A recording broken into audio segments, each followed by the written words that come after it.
যে ইসলামের রাজনীতি আছে, ইসলামের রাষ্ট্র ব্যবস্থা আছে, আবার গণতন্ত্রই যে একমাত্র মুক্তি, এটাও চরম ভুল। আবার আমি রাজনীতিও করব না, এটাও চরম ভুল। আপনাকে বুঝতে হবে যে ইসলামের রাজনীতি কোনটা, ইসলামের রাষ্ট্র ব্যবস্থা কোনটা এবং কিভাবে প্রতিষ্ঠিত করা সম্ভব।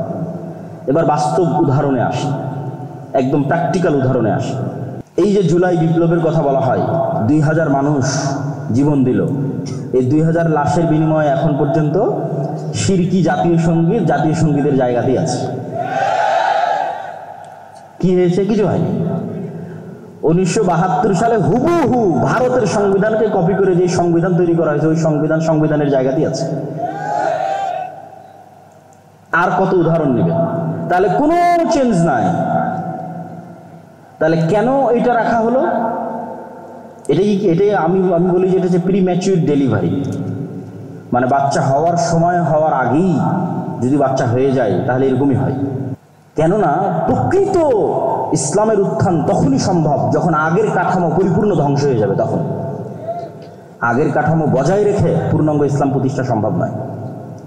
এখন আসি যে আমরা আসলে যদি ইসলামের রাষ্ট্র প্রতিষ্ঠা করতে চাই, আমরা এখন এই কাঠামোর মধ্যে থেকে কিভাবে চেষ্টা করব? আমি যারা গণতান্ত্রিক রাজনীতি করতেছে, গণতান্ত্রিকভাবে মুসলমানদের অধিকার আদায়ের চেষ্টা করতেছে, আমি কোনো সময় গত 2 বছরে তাদেরকে আঘাত দিয়ে হিট করে কথা বলা, আমি ওই পর্যায়ে যেতে চাই না। আমি সবসময় যৌক্তিক প্রশ্ন তুলে ধরতে চাই, যাতে মানুষ চিন্তা করার সুযোগ পায় যে আমি যেটা করতেছি এটাই কি একমাত্র রাস্তা, না আসলে আর কোনো রাস্তা ছিল। কেন নিয়ত তো সবার ঠিক, সবাই তো বলতেছে আমরা রাষ্ট্র ক্ষমতা ইসলাম দেখতে চাই। তো সবাই যদি রাষ্ট্র ক্ষমতা ইসলাম দেখতে চায় তাহলে কিভাবে সম্ভব? আমার ছোট্ট জ্ঞান, আমি যতটুকু বুঝি, আমার ধারণা, আমার চিন্তা চেতনা ভুল হতে পারে।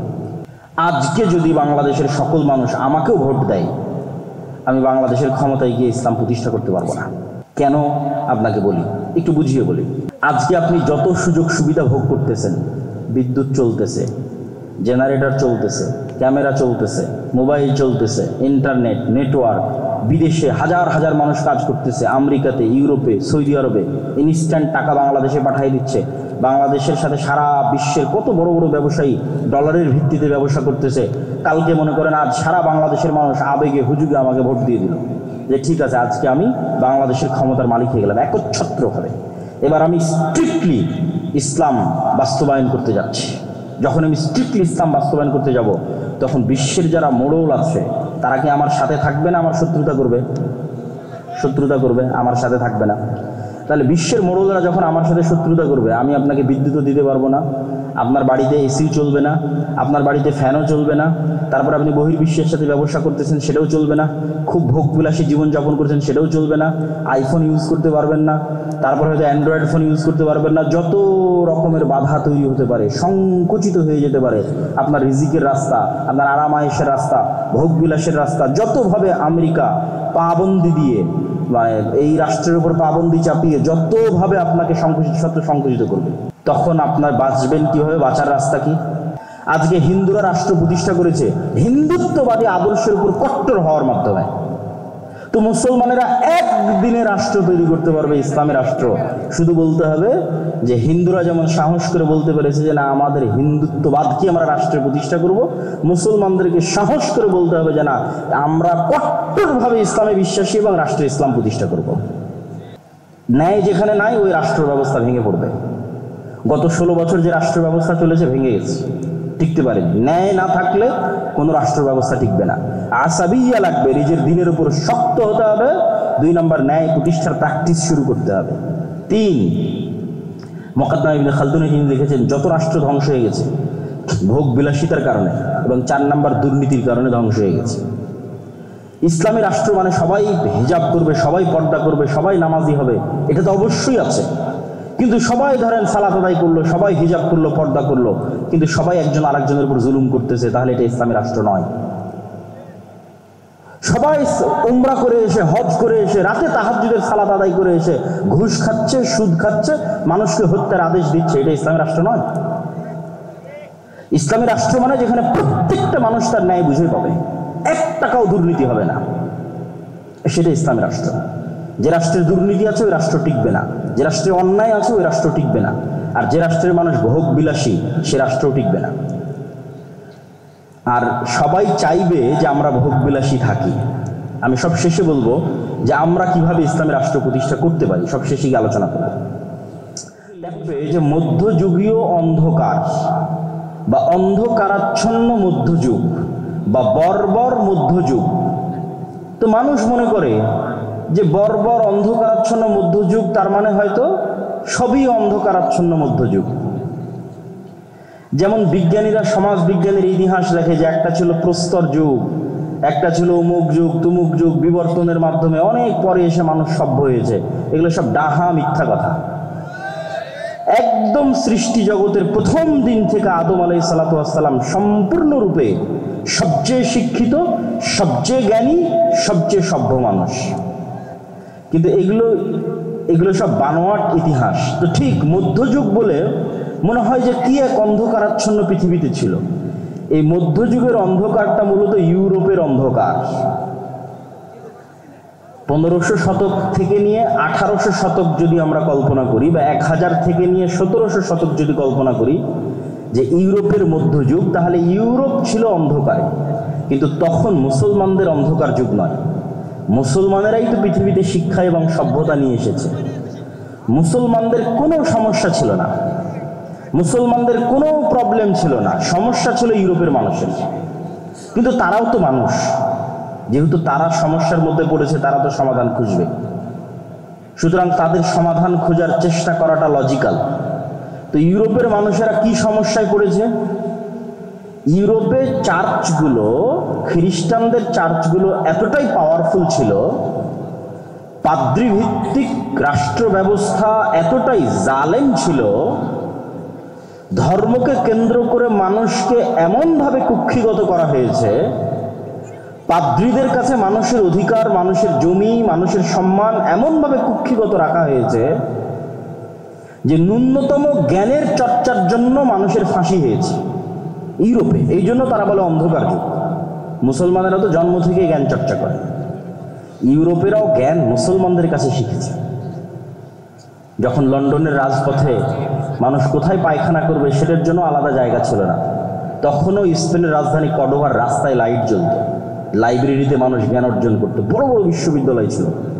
জ্ঞান এবং সভ্যতার সূতিকাগার স্বর্ণযুগ মুসলমানদের, যেটা ইউরোপের মধ্যযুগ এবং অন্ধকার যুগ বলে সমাজবিজ্ঞানের বই লেখা হয়, ওটা মুসলমানদের স্বর্ণযুগ। কিন্তু যেহেতু এখন সারা বিশ্বে তারাই সবচেয়ে উন্নত, ফলত তাদের ইতিহাসই পড়া হয়। তো মানুষ মনে করে অন্ধকার মধ্যযুগে মনে হয় সারা পৃথিবী অন্ধকারে ছিল, অতএব তাদের যেটা সমস্যার সমাধান এটা এখন সবার সমস্যার সমাধান। ভাই, মুসলমানদের তো সমস্যাই ছিল না। এখন পর্যন্ত তোমরা সমস্যার সমাধান করতে গিয়ে যত রাস্তা খুঁজেছো, একটা রাস্তাও তো সমাধান দিতে পারেনি। তখন তারা চার্চের এই জুলুম থেকে বাঁচতে, অত্যাচার থেকে বাঁচতে, ন্যায়ের উদ্দেশ্যে, মানুষের ন্যায়ের খুব দরকার।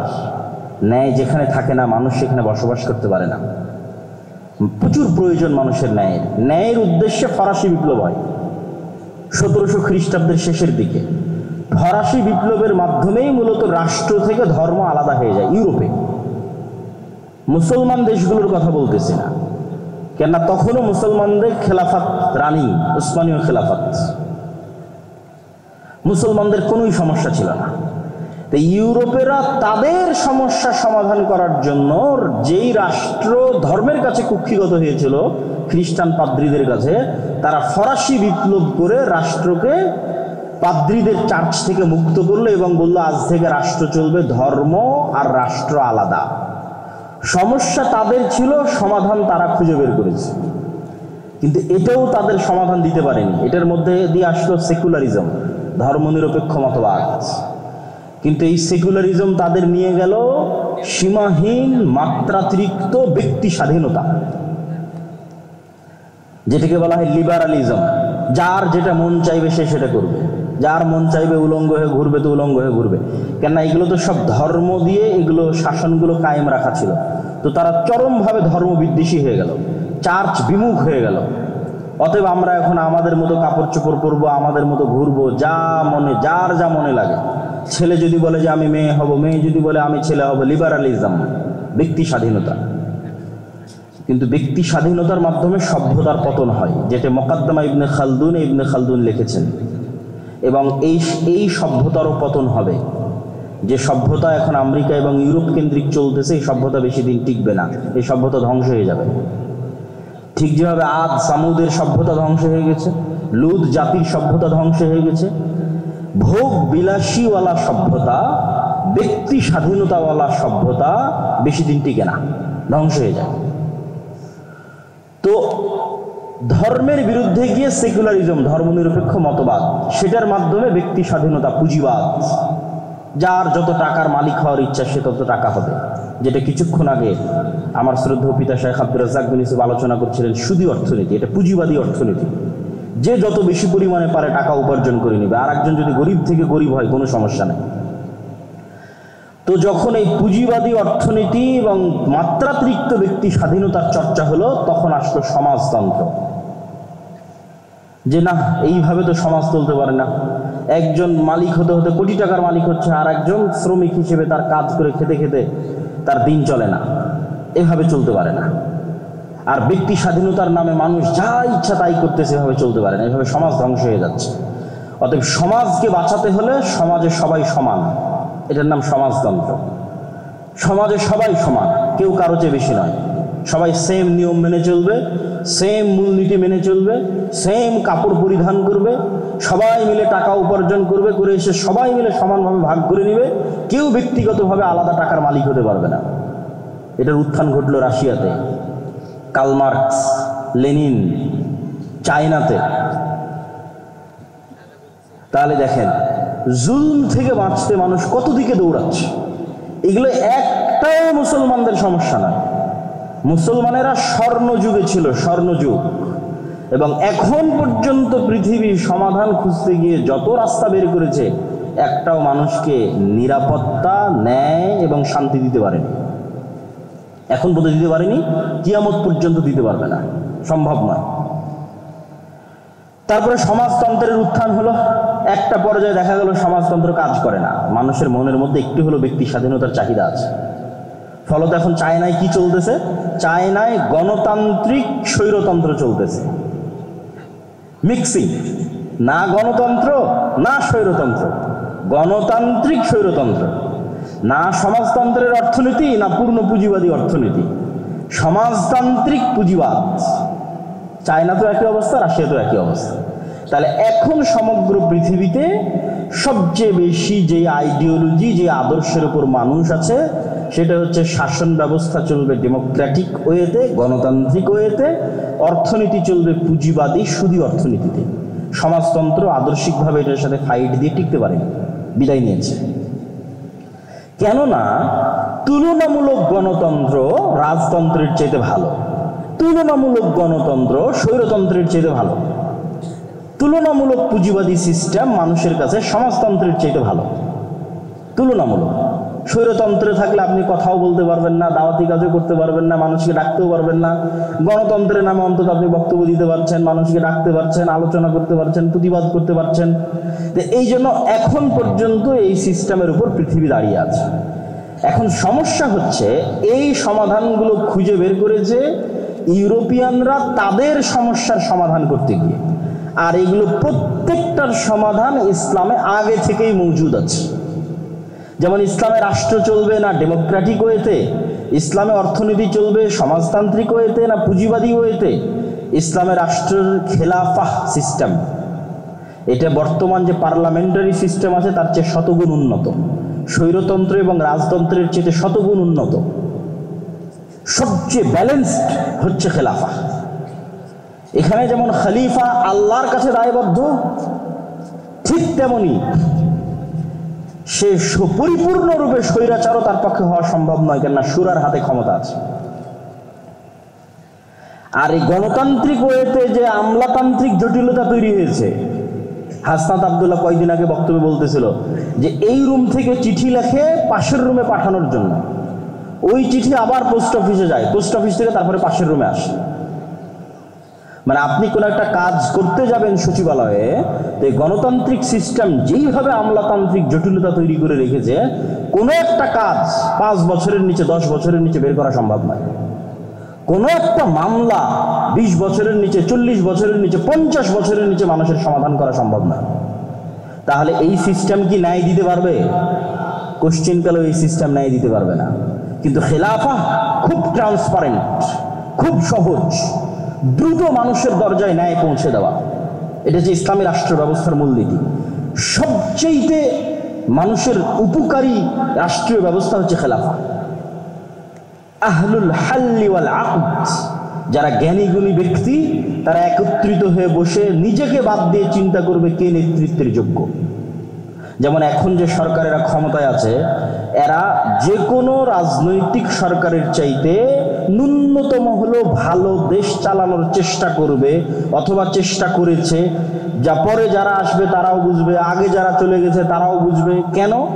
এই কারণে যে এখানে নির্বাচনের পদ্ধতিটা ছিল খেলাফা পদ্ধতিতে। মানুষ নিজেকে বাদ দিয়ে চিন্তা করবে যে কে যোগ্য, তাকে দায়িত্ব দাও। আর যখনই আপনি চিন্তা করবেন যে না আমিই হব, আর একজন বলবে যে না আমিই হব, তখন যে বিভেদ, কাড়াকাড়ি, বিদ্বেষ, হিংসা এবং মারামারি তৈরি হবে, এটা কখনো নেতৃত্বের পদ্ধতি নয়। তো যাক, আমার বক্তব্যের ধারাবাহিকতায় একটু সামনের দিকে আগাই। তাহলে রাষ্ট্রের দরকার আছে, যেটা বক্তব্য দিয়ে শুরু করেছি। রাষ্ট্রের সমাধান মুসলমানদের কাছে আগে থেকেই আছে, যে রাষ্ট্র চলবে খেলাফা সিস্টেমে, আর অর্থনীতি চলবে ইসলামী অর্থনীতি, না পুঁজিবাদ না সমাজতন্ত্র। ব্যক্তি টাকা ইনকাম করবে, ব্যক্তি মালিক হবে, কিন্তু জাকাতও দিতে হবে, সমাজের গরিব শ্রেণীকে ওসরও দিতে হবে। ভারসাম্য সবচেয়ে সুন্দর, সবচেয়ে দামি, সবচেয়ে ব্যালেন্স সিস্টেম। এখন রাষ্ট্র কিভাবে তৈরি করবে? আধুনিক বিজ্ঞান বলতেছে যে 4টে জিনিসের উপর রাষ্ট্র তৈরি হয়। জনগণ থাকতে হয়, নিজস্ব জমি ভূখণ্ড থাকতে হয়, সরকার থাকতে হয়, সার্বভৌমত্ব থাকতে হয়। আর মুকদ্দমা ইবনে খালদুন লিখতেছেন যে 4টে জিনিসের উপর ভিত্তি করে রাষ্ট্র টিকে থাকে। উনি বেশিরভাগ ইসলামিক হিস্ট্রির পর্যালোচনা করেছেন। সেই 4টে জিনিসের 1 নাম্বার বলেছেন আসাবিয়া, আইডিওলজি।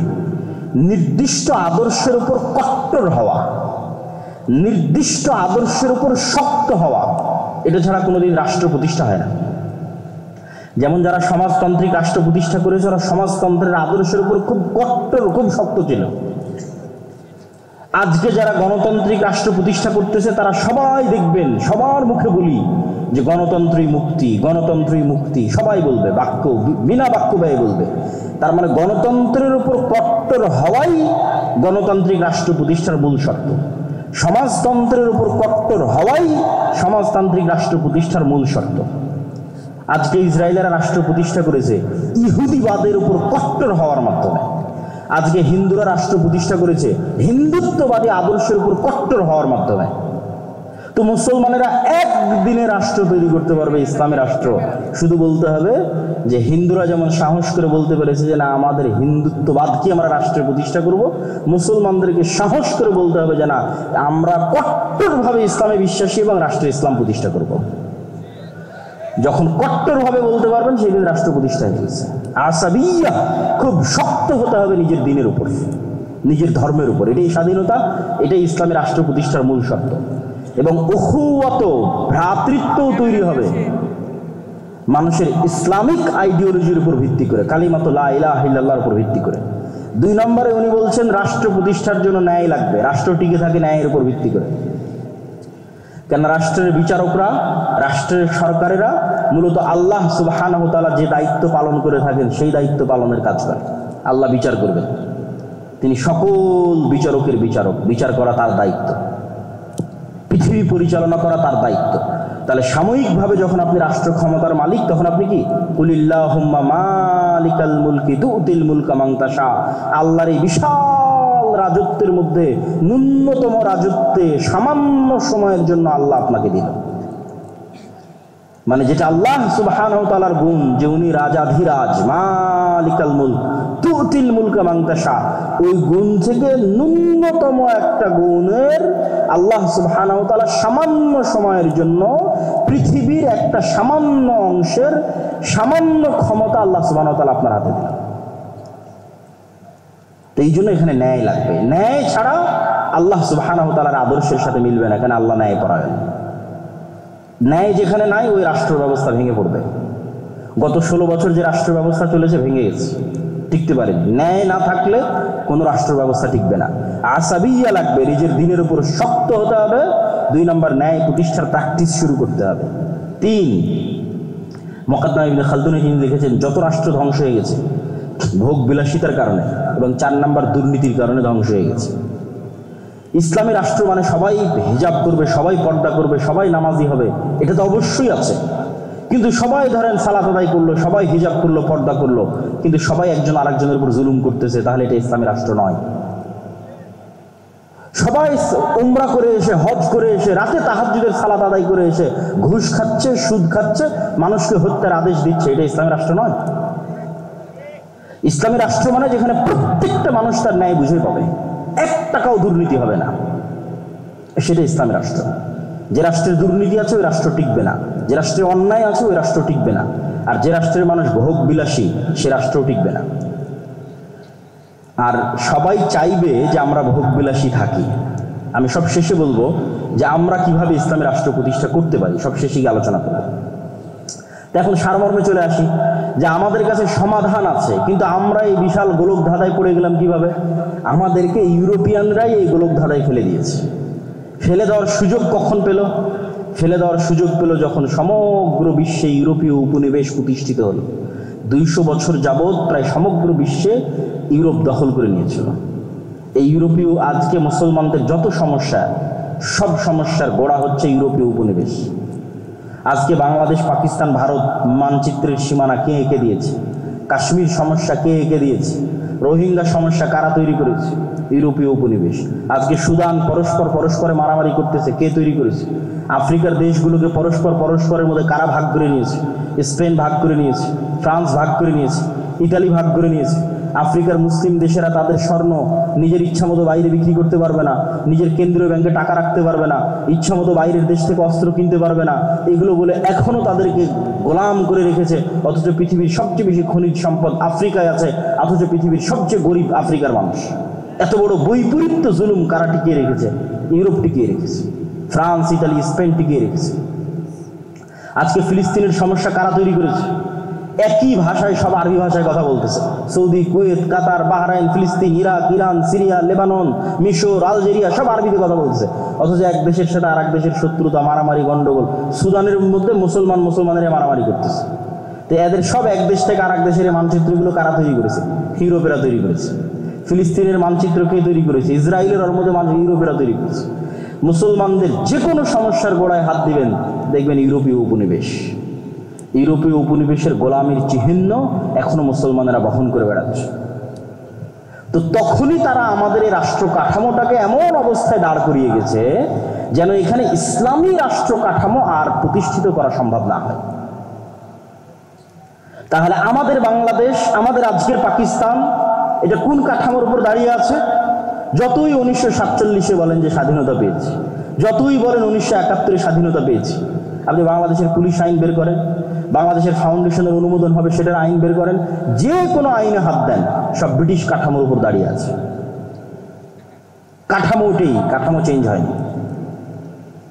তাহলে ডেমোক্রেটিক সিস্টেম, সেকুলার সিস্টেম, এগুলো ইউরোপেরা তাদের সমস্যার সমাধান করার জন্য আবিষ্কার করেছে। তারপরে মুসলমান দেশগুলোকে যখন তারা দখল করে নিয়েছে, তখন এই জিনিসগুলোই তারা মুসলমানদের উপর চাপিয়ে দিয়েছে। না, এটাই তোমাদের সমস্যার সমাধান।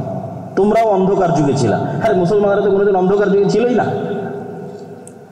মুসলমানদের ইতিহাসে কখনো খেলাফতি নিজামে এত জুলম, এত অত্যাচার, এত হত্যা কখনোই হয়নি। গত 100 বছরে খেলাফতবিহীন অবস্থায় যত অত্যাচার, যত জুলুম, যত হত্যা হয়েছে। সম্মানিত উপস্থিতি, তাহলে আমাদের বুঝতে হবে যে ইসলামের রাজনীতি আছে, ইসলামের রাষ্ট্র ব্যবস্থা আছে, আবার গণতন্ত্রই যে একমাত্র মুক্তি, এটাও চরম ভুল। আবার আমি রাজনীতিও করব না, এটাও চরম ভুল। আপনাকে বুঝতে হবে যে ইসলামের রাজনীতি কোনটা, ইসলামের রাষ্ট্র ব্যবস্থা কোনটা এবং কিভাবে প্রতিষ্ঠিত করা সম্ভব। এবার বাস্তব উদাহরণে আসি, একদম প্র্যাকটিক্যাল উদাহরণে আসি। এই যে জুলাই বিপ্লবের কথা বলা হয়, 2000 মানুষ জীবন দিল। এই 2000 লাশের বিনিময়ে এখন পর্যন্ত শিরকি জাতীয় সঙ্গীতের জায়গাতেই আছে। কি হয়েছে? কিছু হয়নি।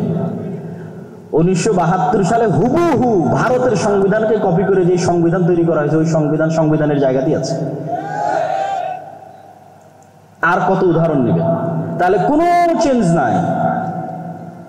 তাহলে কেন এটা রাখা হলো? এটাই আমি বলি যে এটা হচ্ছে প্রিম্যাচিউর ডেলিভারি, মানে বাচ্চা হওয়ার সময় হওয়ার আগেই যদি বাচ্চা হয়ে যায় তাহলে এরকমই হয়। কেননা প্রকৃত ইসলামের উত্থান তখনই সম্ভব যখন আগের কাঠামো পরিপূর্ণ ধ্বংস হয়ে যাবে। তখন আগের কাঠামো বজায় রেখে পূর্ণাঙ্গ ইসলাম প্রতিষ্ঠা সম্ভব নয়। আগের কাঠামো পরিপূর্ণরূপে ধ্বংস হয়ে যাবে, ওখান থেকে পূর্ণাঙ্গ ইসলামী খেলাফতের উত্থান হবে। তো এই জন্য আমেরিকা খুব ভালোভাবে জানে যে আজকে যদি প্রধানমন্ত্রী পদত্যাগ না করে, আজকে যদি আর্মি জনগণের বুকে গুলি চালায়, তাহলে কালকে বাংলাদেশের মানুষের ওই সময় যে রাগ ছিল মাথায়, তো বাংলাদেশের মানুষ রাতের অন্ধকারে অস্ত্র হাতে উঠিয়ে নিত। যখন বাংলাদেশের মানুষ অস্ত্র হাতে উঠিয়ে নিত, সিরিয়ার মতো পরিবেশ তৈরি হয়ে যেত। সিরিয়ার বাশার আল আসাদের বাহিনী নিজ জনগণের বুকে গুলি চালাচ্ছে, বাংলাদেশ আর্মিও তার জনগণের বুকে গুলি চালাচ্ছে। বাংলাদেশের মানুষ অস্ত্র উঠিয়ে নিত, ইন্ডিয়ান আর্মিও বাংলাদেশে ঢুকে যেত, 15-20 বছর যুদ্ধ চলতো, আগের কাঠামো পরিপূর্ণরূপে ধ্বংস হয়ে যেত। আগের কাঠামো পরিপূর্ণরূপে ধ্বংস হওয়ার পর পূর্ণাঙ্গ ইসলামী খেলাফতের উত্থান হতো। কিন্তু এতে অনেক রক্ত, অনেক শ্রম, অনেক পরিশ্রম যেত। কিন্তু আমেরিকা এটা খুব ভালোভাবে জানে যে এখন যদি আর্মি অস্ত্র উঠায় তাহলে এই কাঠামো শেষ। যে গণতান্ত্রিক কাঠামো আছে, ব্রিটিশদের যে কাঠামো আছে, এটার কবর রচনা হয়ে যাবে। অতএব যার উপর রাগ উঠেছে সে পদত্যাগ করুক, মানুষ ঠান্ডা হয়ে যাক, কিন্তু কাঠামো বেঁচে যাক। বুঝেননি মনে হয়?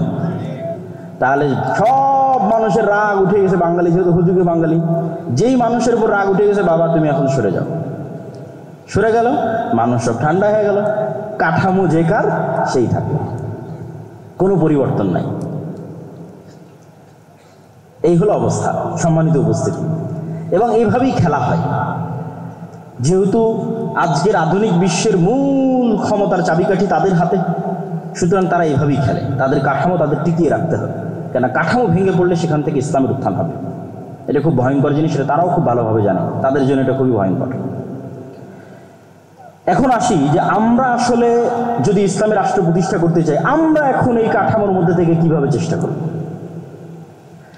আমি যারা গণতান্ত্রিক রাজনীতি করতেছে, গণতান্ত্রিকভাবে মুসলমানদের অধিকার আদায়ের চেষ্টা করতেছে, আমি কোনো সময় গত 2 বছরে তাদেরকে আঘাত দিয়ে হিট করে কথা বলা, আমি ওই পর্যায়ে যেতে চাই না। আমি সবসময় যৌক্তিক প্রশ্ন তুলে ধরতে চাই, যাতে মানুষ চিন্তা করার সুযোগ পায় যে আমি যেটা করতেছি এটাই কি একমাত্র রাস্তা, না আসলে আর কোনো রাস্তা ছিল।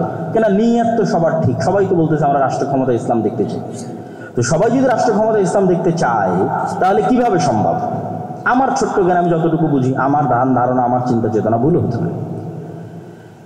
আমি মনে করি 1 নাম্বার, ঈমান বিল গায়েবের উপর যদি সর্বোচ্চ লেভেলের ইয়াকিন না থাকে, আজকে যদি বাংলাদেশের সকল মানুষ আমাকেও ভোট দেয়, আমি বাংলাদেশের ক্ষমতায় গিয়ে ইসলাম প্রতিষ্ঠা করতে পারবো না। কেন আপনাকে বলি, একটু বুঝিয়ে বলি। আজকে আপনি যত সুযোগ সুবিধা ভোগ করতেছেন, বিদ্যুৎ চলতেছে, জেনারেটর চলতেছে, ক্যামেরা চলতেছে, মোবাইল চলতেছে, ইন্টারনেট, নেটওয়ার্ক, বিদেশে হাজার হাজার মানুষ কাজ করতেছে, আমেরিকাতে, ইউরোপে, সৌদি আরবে ইনস্ট্যান্ট টাকা বাংলাদেশে পাঠিয়ে দিচ্ছে। বাংলাদেশের সাথে সারা বিশ্বের কত বড় বড় ব্যবসায়ী ডলারের ভিত্তিতে ব্যবসা করতেছে।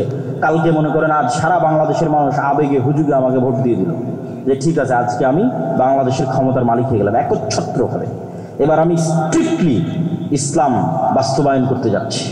যখন আমি স্ট্রিক্টলি ইসলাম বাস্তবায়ন করতে যাব, তখন বিশ্বের যারা মোড়ল আছে তারা কি আমার সাথে থাকবে না আমার শত্রুতা করবে?